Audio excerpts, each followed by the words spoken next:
రాష్ట్ర ప్రభుత్వం APPS 2018లో group 1 పరీక్షకు 3 సార్లు మూల్యాంకనం నిర్వహించడం చట్ట విరుద్ధమని ఎంపికైన అభ్యర్థుల జాబితాను రద్దు చేస్తున్నట్లు హైకోర్టు ప్రకటించింది.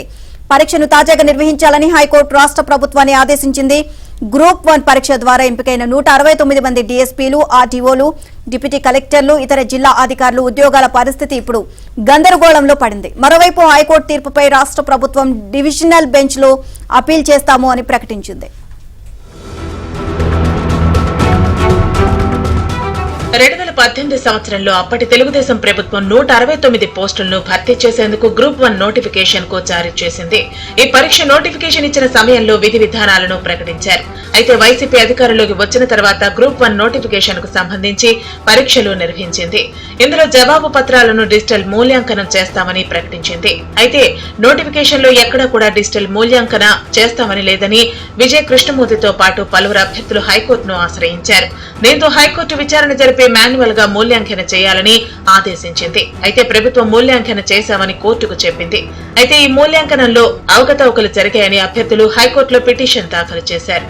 దీనిపై న్యాయవాదులు జంధ్యాల రవిశంకర్, జె సుధీర్లు వాదనలు వినిపించారు. మాన్యువల్ గా మూల్యాంకనం చేసిన అంశంలో ఓఎంఆర్ షీట్ అదనంగా ప్రింట్ చేసి తమకు అనుకూలమైన వారికి ఉద్యోగాలు ఇచ్చే విధంగా వ్యవహరించారని అభ్యర్థులు ఆరోపించారు. అయితే కోర్టులో సీనియర్ న్యాయవాది జంధ్యాల రవిశంకర్ వాదనలు వినిపిస్తూ ప్రభుత్వ నిబంధనలకు విరుద్ధంగా వ్యవహరించడమే కాకుండా ప్రతిభ ఉన్న విద్యార్థులకు అన్యాయం చేసిందని వాదించారు.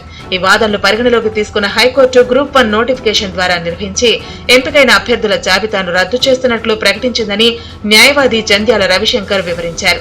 3 సార్లు మూల్యాంకనం చట్ట విరుద్ధమని కూడా కోర్టు వ్యాఖ్యానించిందని తెలిపారు.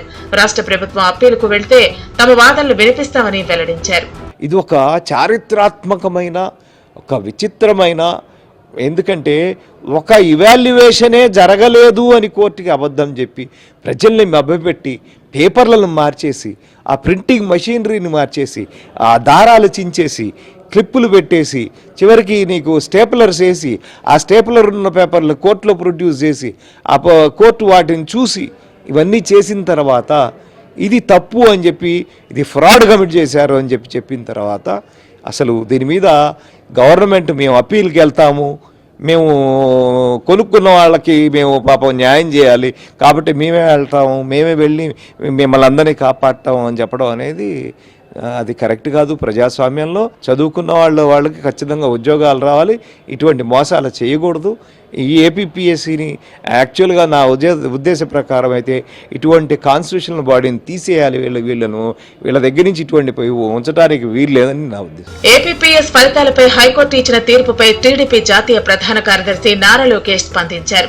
ఏపీపీఎస్సీని వైసీపీ ప్రభుత్వం భ్రష్టు పట్టించిందని మండిపడ్డారు.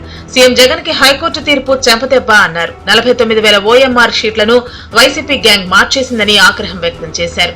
ఏపీపీఎస్సీని వైసీపీఎస్సీగా మార్చేశారని నారా లోకేష్ ఎద్దేవా చేశారు. సీఎం జగన్ ప్రభుత్వం నిరుద్యోగులను నిండా ముంచిందని ఆరోపించారు. వైసీపీ పాలనలో నిరుద్యోగుల బ్రతుకులు చిత్రమయ్యాయని టీడీపీ ఎమ్మెల్సీ వేపాడ చిరంజీవి ఆరోపించారు. ఒక్క ఛాన్స్ అంటూ యువతకు నో ఛాన్స్ ఉద్యోగాలు లేకుండా చేశారని మండిపడ్డారు. గ్రూప్ 1 మెయిన్స్ పరీక్షలపై హైకోర్టు తీర్పు ప్రభుత్వానికి చెంపపెట్టు అన్నారు. మొదటిసారి మూల్యాంకనం చేసిన ఫలితాలను తొక్కిపెట్టి రెండవసారి మూల్యాంకనం చేసి తమకు కావాల్సిన వారిని ఎంపిక చేశారని ఆరోపించారు. 2 సార్లు వాల్యుయేషన్ చేయలేదని ఏపీపీఎస్సీ కోర్టుకు తప్పుడు అఫిడవిట్ ఇవ్వడం దుర్మార్గమన్నారు. గ్రూప్ 1 అక్రమాలపై వెంటనే చర్యలు తీసుకోవాలని వేపాడ చిరంజీవి డిమాండ్ చేశారు. ఈ రోజు ఆంధ్రప్రదేశ్ రాష్ట్రంలో విద్యార్థులకి చాలా అన్యాయం జరిగింది. వారి తరపున నేను కోరేది ఏంటంటే ఇప్పటికైనా రాష్ట్ర ప్రభుత్వం కళ్ళు తెరుచుకొని విద్యార్థులకి న్యాయం చేయాలి. ముఖ్యంగా 2018 గ్రూప్ 1 అభ్యర్థులు ఎవరైతే ఉన్నారో హైకోర్టు తీర్పు ప్రకారము వారు చట్టబద్ధంగా ఎంపిక కాబడలేదు కాబట్టి